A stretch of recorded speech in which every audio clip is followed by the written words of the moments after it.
Good morning, everyone. My name is Emma Bullerwell. I have shoulder length purple hair. You might not be able to tell, but it's purple. Brown eyes, wire frame glasses, and a pale complexion. This morning, I will be given my presentation, Cracking the Mask, from advocating as student to advocating for students in my early career. My slides today have a light green background, and the image on this first slide is a broken half of a cartoon black and white mask. So, a quick introduction to me before we dive in here. As I said, my name is Emma Bullerwell. My pronouns are she, they. The photo on the screen is of me looking rather similar to myself now, wireframe glasses, shoulder length hair, though this was taken pre-purple hair dye. So I have brown hair in this photo and I'm wearing a green shirt, while today I'm wearing this kind of like psychedelic orange and yellow shirt. I convocated in absentia from Acadia University, and I started my role at Queen's University Library on the same day in May 2022, thus the absentia. From October 2022 until May 2025, I was the Library Accessibility Services Assistant at Queen's University. I just moved home to Nova Scotia nearly 3 weeks ago, and I'm celebrating my 26th birthday today. So if you're looking for an excuse to have cake, now you have one. I'm also going to take this time to mention that my LinkedIn profile is on the slides, so you can find that link using the slides on the Symposium homepage. And I'd also like to mention that I use some non-literal phrases in my presentation. So if I say something that feels really out of context, it probably isn't literal. I find this can be a really helpful tip for some folks interacting with my material. I'd like to take a moment to honor place, emotionally, physically, and positionality. The image on the screen is of a pinned location symbol, and it's on top of a black circle. As I speak about what I'm honoring this morning, I invite you to reflect on your positionality and honor where you are at currently and where you have been. First off, emotionally, I'd like to honor my nerves for keeping me safe and my gratefulness for this opportunity. I'd like to honor where I currently am in Mi'kma'ki, the unceded territory of the Mi'kmaq peoples. I'm on my own ancestral territory where my settler ancestors came as unwelcome guests to Kesaputaquig, which became Lakadi, which became Yarmouth and the Acadian shores. I was raised in school just up the road in traditional Sipkenetitig, sorry, Sipkenetitig, my apologies, I'm very nervous this morning, in the Annapolis Valley. I am here today because of my nearly 4 years in Cataraqui or Kingston, Ontario, the traditional territory of the Anishinaabeg, Haudenosaunee, and Huron-Wendat peoples. I was honored to collaborate and learn from individuals in Kingston and across Ontario with both deep and shallow roots in this area during my time at Queen's University Library. Roots are roots, and a place leaves its mark. I honor the people and places that have shaped me.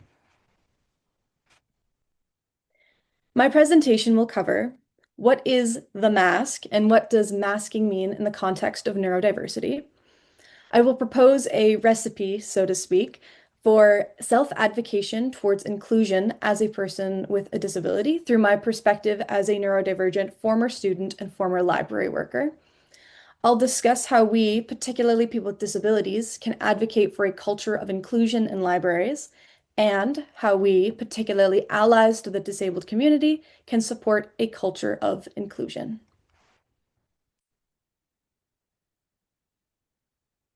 Masking is the conscious or unconscious attempt to conceal neurodivergent tendencies and traits. In theory, it allows neurodivergent individuals to appear neurotypical. This concealment is a survival technique used with the intention of removing or lessening social and attitudinal barriers. The mask is a protective bubble created out of a fear of ableism. It's a double-edged sword, though, because while the mask can protect neurodivergent folks from attitudinal barriers in the short term, it can also lead to long-term consequences. Someone who's masking may struggle in areas that they need accommodation, but they refuse to get that accommodation just to avoid the attitudinal and social barriers. The photo on this slide is of two black and white cartoon masks. One is smiling and one is frowning. Why crack the mask in the first place? For me, unmasking was necessary for self-advocation. In my journey, the recipe towards self-advocation has been confidence, cracking the mask, and communication. First, let's talk about confidence. On the screen, we have a photo of me at 22 years old in 2022, a few weeks before I graduated from Acadia University and began working as a library technician at Queen's University. In this photo on the screen, I'm wearing a yellow dress with blue and white stripes, octagonal glasses, and I have very, very, very long brown hair. This photo was taken in a corridor of my life. Queens was just on the horizon, and Acadia was fading behind me. I hadn't found my confidence yet. I had just finished 5 difficult years of my undergrad, a time where my mask kept my grades up for the sake of my mental health. For me, confidence looks like acceptance, anti-ableist action, and discovery.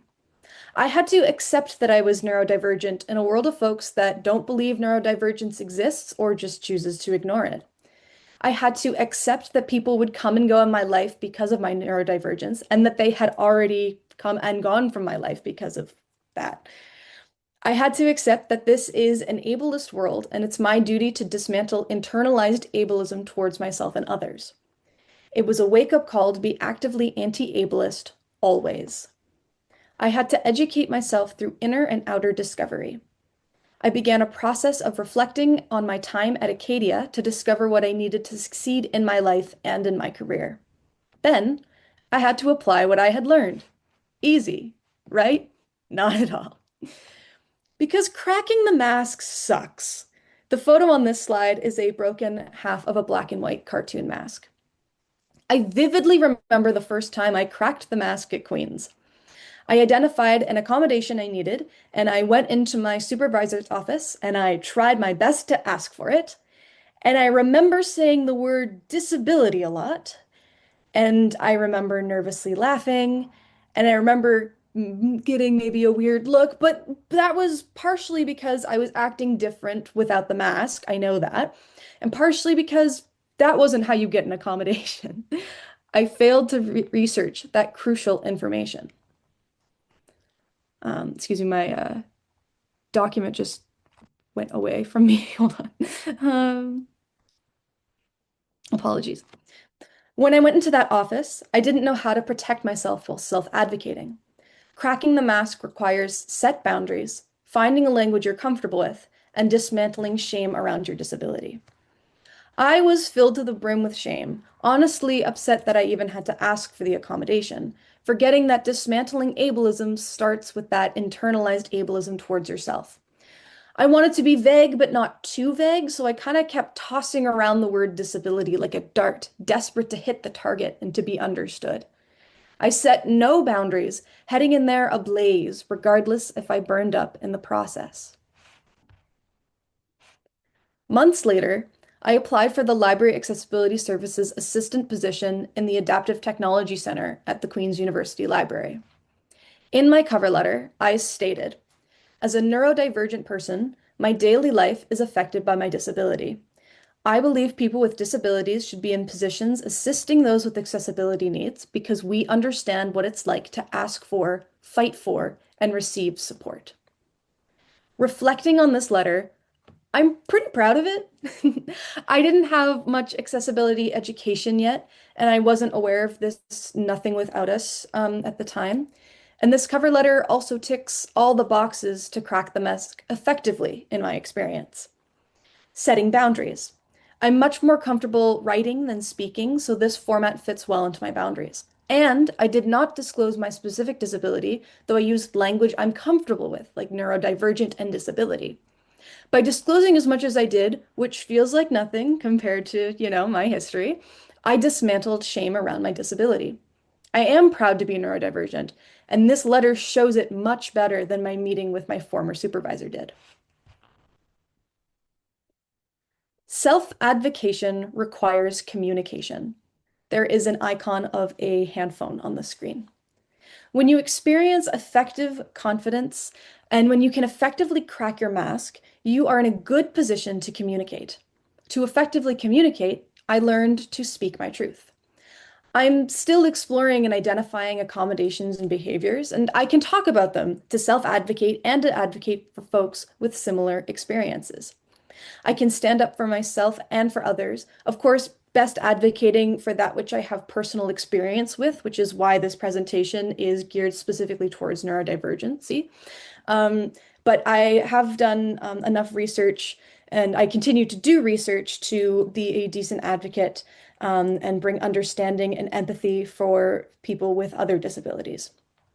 I make space for accommodation for myself and for others, creating inclusive opportunities with disability in mind. With the mask cracked, how do we advocate for a culture of inclusion? You have to get loud. For me, I joined a lot of Queen's Library project groups and just continued to talk about accessibility. I also had kind of the bonus benefit of because of my role in library accessibility services, I think me being in our room was often a reminder of accessibility and inclusion for those around me without people knowing that me being in a room as a disabled person would have been that reminder, which is kind of interesting. And then when I wasn't asked, I would often just bring it up, bring accessibility up. My apologies. You have to get creative. I had the honor of being on these planning groups at Queen's, and anything I planned always came from a place of inclusion because for me, it had to. Neurodivergent folks are creative both because of who we are and because you have to be creative to get through life with neurodivergency with a disability. Don't be afraid to make things interesting and innovative. You have to lead by example. Each one of you here is a champion for accessibility. You're here to learn, and when the symposium is done, you're going to take what you've learned and you're going to go lead. Maybe from now on you put captions on your PowerPoints during your instruction, or maybe you always describe images to your class. Folks will see what you do, and they might wonder and ask questions, which is great because we love questions, and they may adopt the best practices that you show them. You have to discover what other institutions and activists are doing. This is a fantastic forum to find that out. And while you listen to the presentations, I know you're going to consider what you can incorporate your institution. I want to encourage you to reach out to your brilliant colleagues and ask questions because, again, we love questions. Collaborate, lead, and advocate. You're not in this alone. In addition to advocating, we also have to make space for and support new initiatives and ideas to make our libraries more inclusive. So now I ask, how do we support a culture of inclusion? I think most importantly, most importantly, you have to be consciously working towards a more inclusive library. Inclusivity and accessibility need to always be somewhere on your mind. You have to check back in with that part of your brain to see if your actions or your group's actions or your institution's actions are aligning with inclusivity and accessibility. You have to listen carefully. When it's to people with disabilities, experts in the field, other institutions, listen to your students with disabilities. Listen to your staff with disabilities.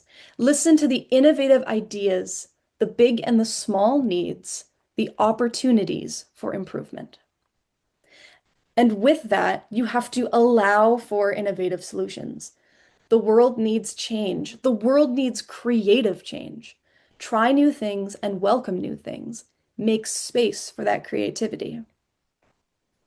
You also need to replicate best practices. Again, this is a great forum to learn those best practices, and there's lots of opportunities online for free. At Queen's, one of our resources is the Accessibility Hub resource to learn some best practices. And on the top of my head, I'm also aware that the University of Waterloo also has some really excellent resources, and I'm sure other institutions here do as well. Make inclusion a topic of conversation. Check in with each other. Add it to an agenda. Is this thing that we're trying to accomplish being created with inclusivity and accessibility in mind? How do we work towards a more inclusive and accessible product? As I wrap up my time here, I have a few key takeaways for you to consider. First, masking is a survival tool, but so is advocacy. You can feel when overmasking is putting you at a disadvantage. Then you have to have the confidence to know when to use both. A good contortionist knows not to stay in one pose too long. You do not have to disclose to be a good advocate. You just need to be willing to be open about your experiences and willing to research other experiences. You could use a proxy and say you have a friend with an experience and then draw on your own. Whatever it takes for you to be, first of all, safe in your own environment and then create safety for others. Confidence in advocacy improves confidence in self-advocacy and vice versa. I did not know how to advocate while I was a student at all, and my role in Queens helped me learn. Early in my role, I used my experiences and the experiences of others to advocate for accessibility across the library, and later I was able to advocate for myself. Advocating for a culture of inclusion requires innovative action. Educate yourself and lead with best practices. Education might come from a course, or a website, or a symposium, or a TikTok. Just be sure to research best practices in different contexts and also to look into multiple sources for fact checking. Supporting a culture of inclusion requires a conscious effort, an open mind, and a willingness to change. And whether you are an ally or a person with a disability, please always consider the diverse experiences of people with disabilities. Nothing about us without us. Finally, I get by with a little help from my friends. So I'd like to have a warm thank you to those who have taken a chance on me and supported me in my career so far. I've been very lucky to be surrounded by neurodivergent, disabled, neurotypical, and non-disabled individuals who have shaped me and subsequently this presentation. Thank you very much for listening, and please enjoy the rest of the symposium. Thank you so much, Emma, for your presentation this morning.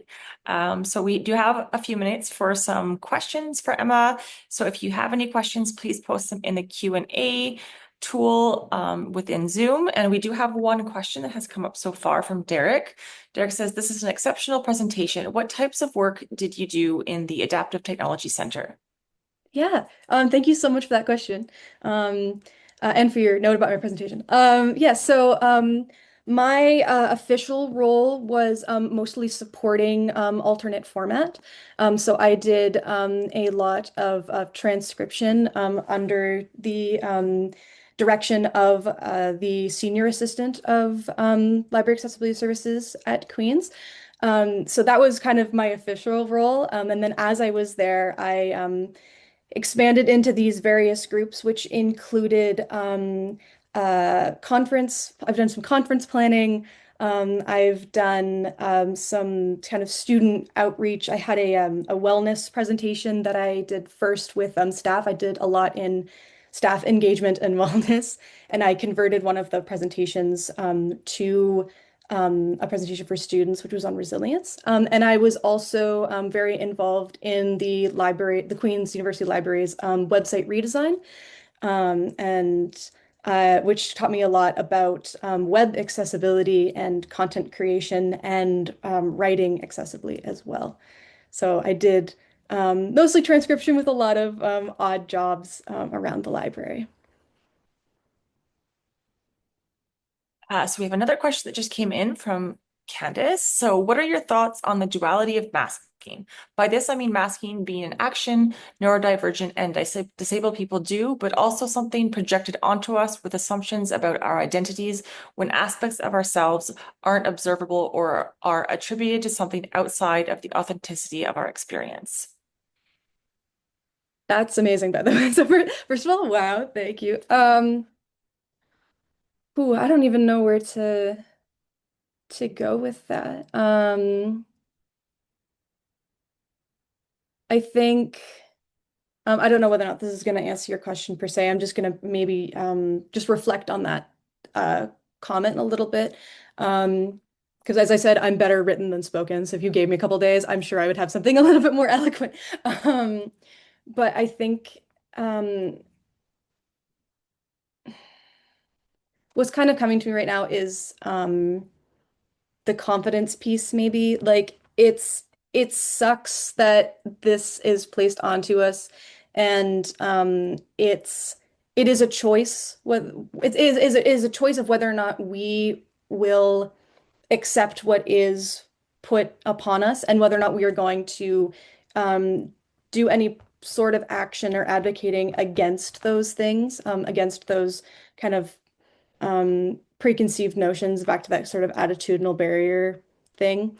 Um, and I think that again, to be able to combat that, you need to have the confidence and the education in anti-ableism to try to dismantle that. But also, you need to choose whether or not you want to do that. If you have the energy to do that on any day or just like any time in your life, um, it's it sucks that these things are going to be put onto us, and it is a choice of whether or not we want to combat them. I hope that kind of made sense. Thanks for that. Oh, so I have a response from Candace. Thank you so much for asking such a big question on the spot. Great job. And I'm sure you'll reflect on it as we all do in retrospect. So I'm grateful that you're able to respond now. Thank you. So I don't see any other questions coming in, but if you want to take a look through the chat, you have a lot of messages coming in from attendees. Bravo, Emma. Thank you, Emma. Great presentation. And a lot of happy birthday messages up higher in the chat as well. So if you want to read through those, Thank you uh, so thank much. thank you very much for joining us today.